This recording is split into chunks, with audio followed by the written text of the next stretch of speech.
Hello there. This is Cooper Smith. And this is my next Real on Storybook episode. The title is Tinkerbell and the Great Fairy Rescue. And the narrator is Sydney Robinson. Enjoy!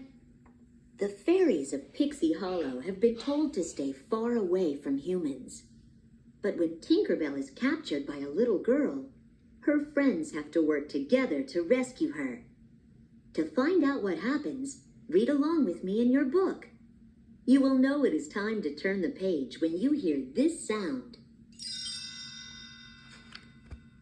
Let's begin now. Tinkerbell and the fairies of Pixie Hollow soared through the sky. They were on their way to bring summer to the mainland. Summer was the fairies' busiest season. They would be staying on the mainland for a few months to get all their work done. Tinkerbell's friend Terrence flew up next to her on a white dove. Hey, Tink! You ready for your first summer on the mainland? Absolutely! It's so beautiful out here. I can't believe we get to stay for the whole season. Tinkerbell had never been so excited. Well, what are we waiting for? Race you down. Tink and Terrence landed in a clearing. Come on, Tink. Let's go inside. Tinkerbell looked around. Inside? Tink, fairy camp isn't out here in the open. We need to stay hidden from the humans. Terrence walked over to an old oak tree and pulled back a cluster of leaves. There, beneath the tree, was a camp bustling with fairies. One fairy was teaching crickets to sing. Another painted stripes on a group of bumblebees, while a third painted pretty designs on butterflies' wings. Everyone looked very busy. Tinkerbell couldn't wait to start tinkering. Terrence, a dust talent, had to go deliver pixie dust to all the fairies in the camp. Tink, don't worry. You'll find something to fix. I hope so. In the meantime, I need to go find some lost things. Tinkerbell was on her way out when Vidia, a fast-flying fairy, flew right into her path. You're not going near the human house, are you? Tink's eyes grew wide with excitement. There's a human house?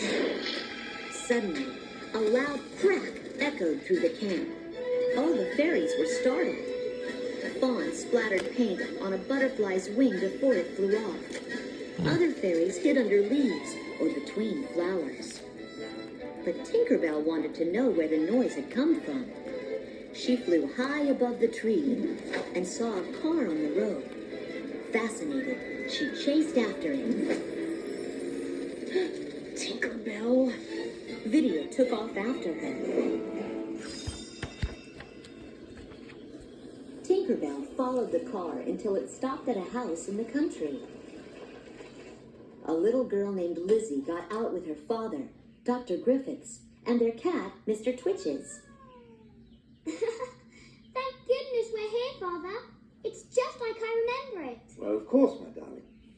Tinkerbell watched from a nearby tree as the family went into the house. Then she flew up to the car for a closer look. Vidia, this is amazing. It's a carriage that moves by itself. There's no horse. Tinkerbell zipped into the engine. Vidia hovered nervously outside.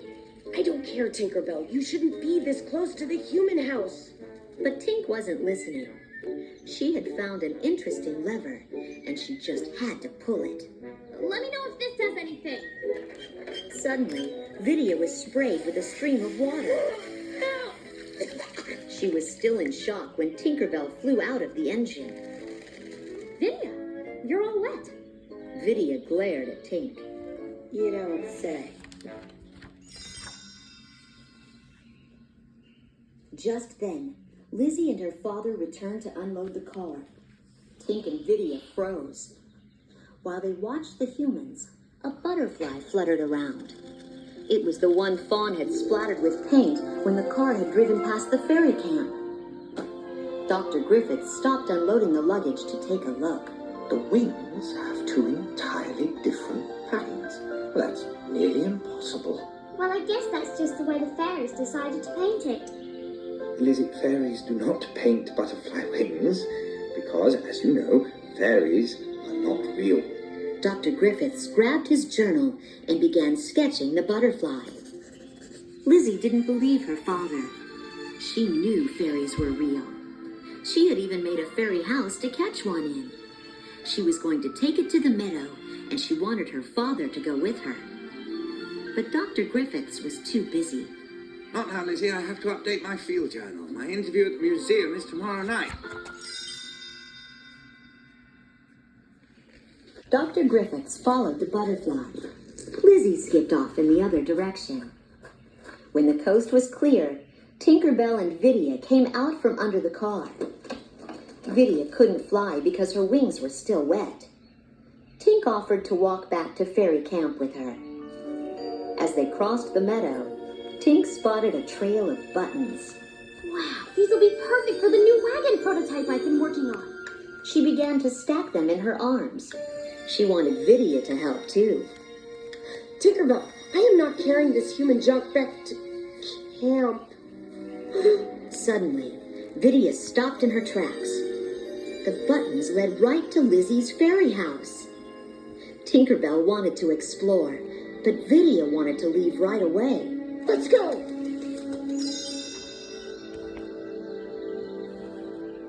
Tinkerbell, we're not supposed to go near human houses. Oh, come on, Vidia. It's perfectly safe.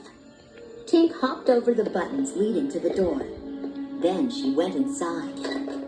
The fairy house was filled with human objects. Tink began to fiddle with an old pocket watch that hung on the wall. Oh, really? Vidia decided it was time to teach Tinkerbell a lesson. With a wave of her arms, Vidia whipped up a gust of wind. The door to the fairy house slammed shut while Tinkerbell was still inside. Not so safe now, is it? Vidia hoped she had scared Tink enough to make her come out and head back to fairy camp. Suddenly, Vidia heard a twig snap. Someone was coming. She tugged on the door to let Tink out, but it wouldn't budge. Tink, someone's coming! The door is stuck! Tinkerbell thought Vidia was still trying to trick her. Oh, come on, Vidia. You can do better than that. Vidia jumped behind some plants as Lizzie walked up to the fairy house. Inside, Tinkerbell noticed that Vidia had gotten very quiet. Vidia? Vidia! She tried to open the door and discovered that it really was stuck. Suddenly, Tink looked up and saw a giant eye staring at her through the window. Lizzie couldn't believe what she was seeing. A fairy! It's a real fairy! Lizzie picked up the fairy house and took off down the path. Vidia watched in horror from her spot behind the plants. Oh no. What have I done? Lizzie ran into her father's office with her fairy house. You're never going to believe what I found! But Dr. Griffiths was studying the butterfly he had captured. He was going to take it to the museum. Lizzie ran upstairs to her room, followed by Mr. Twitches. She slowly took the lid off the fairy house. Tinkerbell darted up. Mr. Twitches lunged for her. Mr. Twitches, no! Bearcat! Lizzie grabbed Tinkerbell and put her in a bird cage, where the cat couldn't reach her.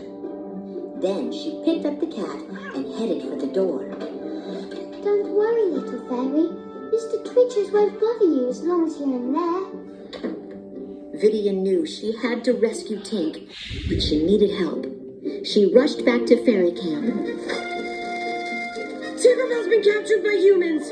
Vidia told them everything. The fairies made a plan to rescue Tinkerbell right away. But outside, it had started raining hard. Fawn looked at the falling drops. We can't fly in the rain! Clank and Bobble, two other Tinker fairies, had an idea. We could have built a boat! At the Griffiths' house, Lizzie opened the birdcage. Tinkerbell cautiously stepped out. Then she darted to the window. I'm not going to hurt you. I just want to be your friend. Lizzy showed Tink her collection of fairy notes and drawings. Tink realized that the little girl loved fairies. She tried to tell Lizzy what fairies were really like, but all Lizzy could hear was a jingling sound, like the ringing of a bell. So that's how fairies speak. So what do you think of my fairies? Oh, and my fairy house. Tink flew over to the fairy house and began to fix the jammed door. Well, you're quite a little tinker, aren't you? Tinkerbell pointed to herself and then rang the little house's bell. Lizzy realized the fairy was trying to tell her something. Tinkerbell. Oh, what a lovely name. Just then, Dr. Griffiths came upstairs. When he heard the sound of Lizzy's voice, he opened her bedroom door. Tinkerbell quickly hid. Lizzy, who are you talking to? Lizzy held up one of her fairy drawings. My fairy. Dr. Griffiths frowned. He didn't want Lizzy to waste her time dreaming about fairies. He handed her a small book. Here is a blank field journal. I'm sure you'll be able to fill it with your own scientific research. Then he went back into the hallway to fix a leak in the ceiling. Tinkerbell came out of her hiding spot and landed on the windowsill. She wanted to go back to her friends. Lizzy looked disappointed. Oh, I really wish you'd stay. She opened the window. But when Tink saw how hard it was raining, she looked sad. Can't you find the rain? Tinkerbell shook her head. You can stay with me until the rain stops. Tinkerbell agreed. They got to work on Lizzy's new journal. Meanwhile, Tinkerbell's friends had finished building their boat. They set out down the flooded path through the meadow. Fawn climbed to the top of the mast to get a better look at what lay ahead. Suddenly, she gasped. Hey, guys! We're heading right for a waterfall! Silvermist, a water talent fairy, had an idea. She leaned over the edge of the boat and put her fingers in the water. She concentrated hard, and soon the water level rose so that the drop over the falls wasn't as steep. The boat sailed over the roaring rapids and crashed into the grass on the shore. Vidia looked around. None of the fairies were hurt, but the boat was destroyed. Looks like we're walking from here. Tinkerbell and Lizzy had finished working on Lizzie's journal. Tinkerbell flew out the window to go back to fairy camp, but she stopped when she heard Lizzie's voice. Father, look. Lizzy was trying to show her father her fairy journal. I made it especially for you, Father. It's just like your field journal. It's filled with lots of facts. I don't have time. I have to find some way to deal with all these leaks. Tink looked in the direction of the fairy camp, where her friends were waiting. Then she looked back at the house. She knew what she had to do. Lizzy sat on her bed, flipping through her fairy journal. There were tears in her eyes. Suddenly, a small shadow appeared over the journal. Tinkerbell, you came back. Lizzy beamed when the fairy landed right in her hand. Oh, Tinkerbell, Father has no time for the field journal. Tinkerbell smiled. She wiped away Lizzie's tears. I think I can fix that. Meanwhile, Vidia got stuck in the mud while trying to help the other fairies cross a road. The fairies tried to pull her out, but it was no use. Suddenly, the fairies were hit with a flash of light. A car was coming. Fawn began to panic. Come on, hurry. But Iridessa, a light talent fairy, had an idea. She stuck her hand into the beam of light and bent it back toward the driver.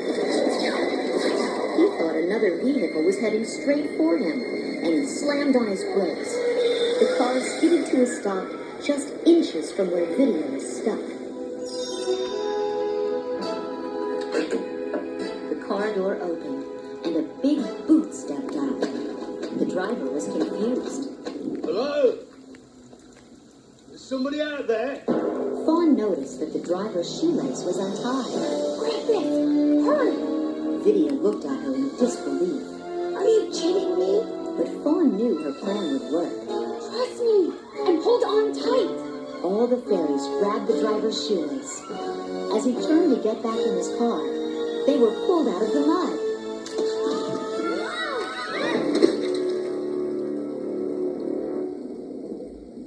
Back at Lizzie's house, Tinkerbell set to work fixing the leaks in Dr. Griffith's office.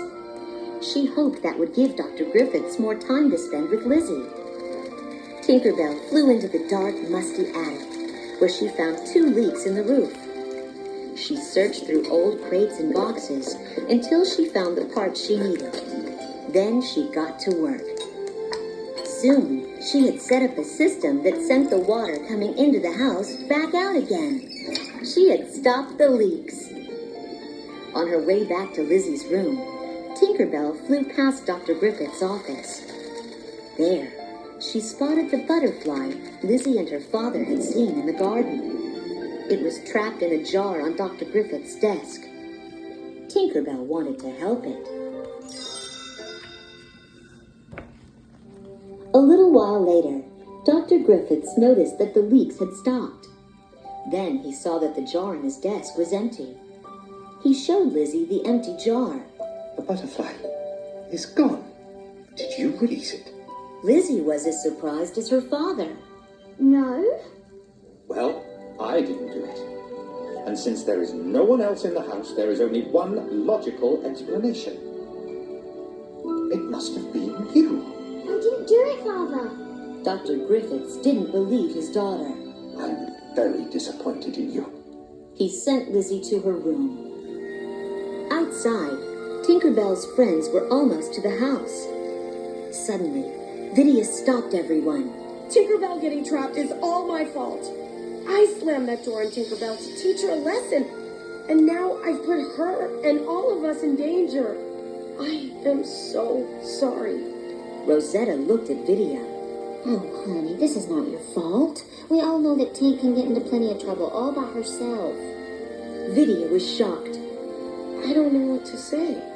Rosetta held out her hand. The other fairies put their hands over hers. How about faith? Trust. Vidia clasped hands with the others. And Pixie dust! Tinkerbell followed Lizzie back to her room. I'm so sorry, Lizzie. Lizzie looked at Tink. I'm so glad you're here. I wish I were a fairy. Tinkerbell smiled. She had an idea. She motioned for Lizzie to spread her arms wide and close her eyes.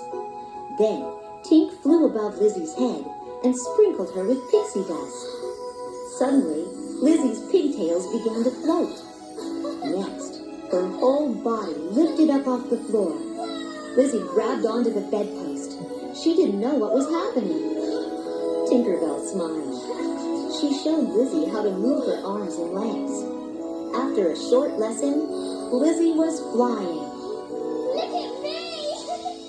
Yay! I'm the fairy! Downstairs, the fairy rescue team had finally arrived. Vidia and the rest of Tinkerbell's friends cautiously entered the Griffiths' kitchen. Okay, Tinkerbell is upstairs. The little girl has her in a cage. There's also a large human in the house who doesn't like creatures with wings. He pins them up in display cases. Fawn looked worried. Great! Anything else? Oh yes, the cat. Suddenly, Mr. Twitches appeared in the kitchen doorway. He pounced just as the fairies took off. They climbed onto a nearby shelf, spilling pixie dust on a set of dishes.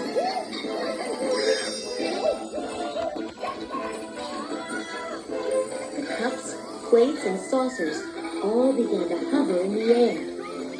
Vidia had an idea. She jumped from plate to plate, using the dishes as a bridge. The other fairies followed, but so did Mr. Twitches. Rosetta noticed that Vidia had almost crossed the kitchen. You get the tape and we'll take care of the cat. Got it! Vidia made her way to the staircase and began to climb it one step at a time. While the fairies were battling Mr. Twitches, Dr. Griffiths went to Lizzie's room. He'd heard lots of bumps and crashes. What's going on in here? Nothing. Dr. Griffiths looked around. Look at this room. It looks like a cyclone hit it. How did you get footprints on the ceiling? Lizzie looked nervously at her father. I was flying. My fairy showed me how.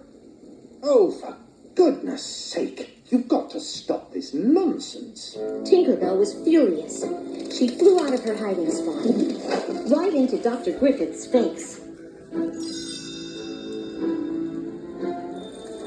Dr. Griffith stumbled backward in shock.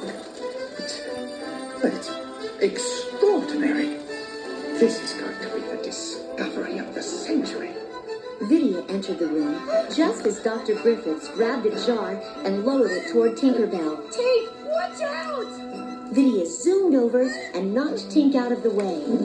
Tinkerbell was safe, but the jar came down over Vidia instead. She was trapped. Dr. Griffiths ran out of the room with the jar in his hand.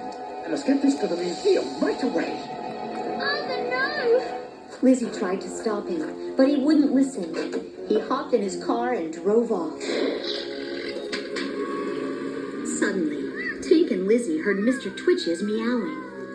He walked into the room with Tinkerbell's friends on his back. Rosetta had used catnip to tame him. Tinkerbell was glad to see her friends. Lizzie's father trapped Vidia in a jar while she was saving me. We have to hurry and rescue her. Fawn told Tink that it was still raining. How are we going to get there? Tinkerbell thought for a moment. Maybe we can't fly, but I think I know somebody who can. A few minutes later, Lizzie stood in the middle of the kitchen, wearing a rain slicker and hat. Tink turned to her friends. All right, fairies, we need all the pixie dust we can get. This girl's got a long journey ahead of her. The fairies showered Lizzie with pixie dust from head to foot. When they were done, Lizzie began to lift up off the floor. Tinkerbell settled on the collar of Lizzie's coat. All aboard! The other fairies flew into Lizzie's pockets. Then Lizzie flew through the kitchen door and up, up, up into the sky. I'm flying! The sky grew dark and the rain stopped as Lizzie soared through the clouds. Soon the group spotted the lights of London twinkling below. As Lizzie descended toward the city, she spotted her father's car. There he is! Tinkerbell, I can't keep up! He's going too fast! Tinkerbell took off toward the car and was soon flying right next to it. Inside, she could see Vidia in the jar. Vidia was surprised to see Tinkerbell. Tink! Tinkerbell nodded. Then she dove beneath the car. Tinkerbell, no!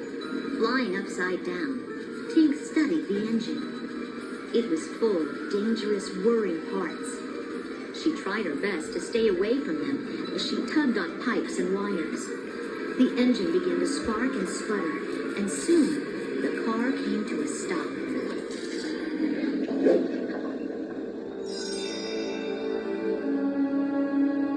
Dr. Griffiths banged on the steering wheel. No, no, no, no, no, no, no! He grabbed the jar with Vidia inside and began to run the rest of the way to the museum. Lizzie and Tinkerbell were right on his heels. Father! Dr. Griffiths stopped. He turned around slowly to see Lizzie flying toward him. Lizzie? Oh, flying. Lizzie smiled. Yes, I am! My friends showed me how. Tinkerbell flew up next to Lizzie, and the other fairies flew out of her pockets. Dr. Griffiths was in shock. I don't understand. You don't have to understand.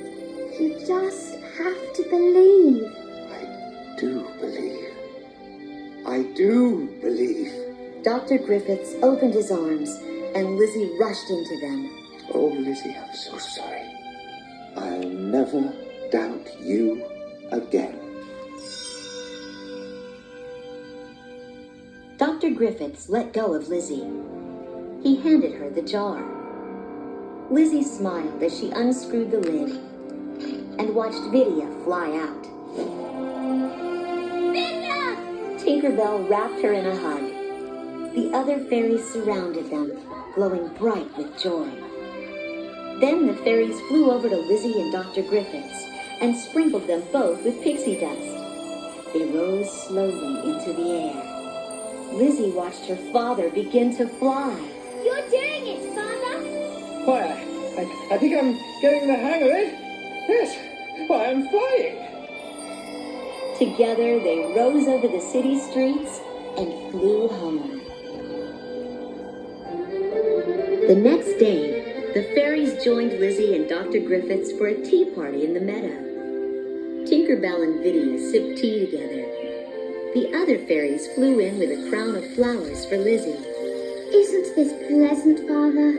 Dr. Griffiths beamed as a firefly named Blaze dropped 3 lumps of sugar into his teacup. I can't imagine anything better. When they had finished their tea and snacks, everyone sat back and listened as Dr. Griffiths read from Lizzie's fairy journal. Terrence flew up next to Tinkerbell. Well, Tink, you found something to fix after all. Tinkerbell looked at Lizzie and her father snuggled close together and smiled. Yeah, I guess I did.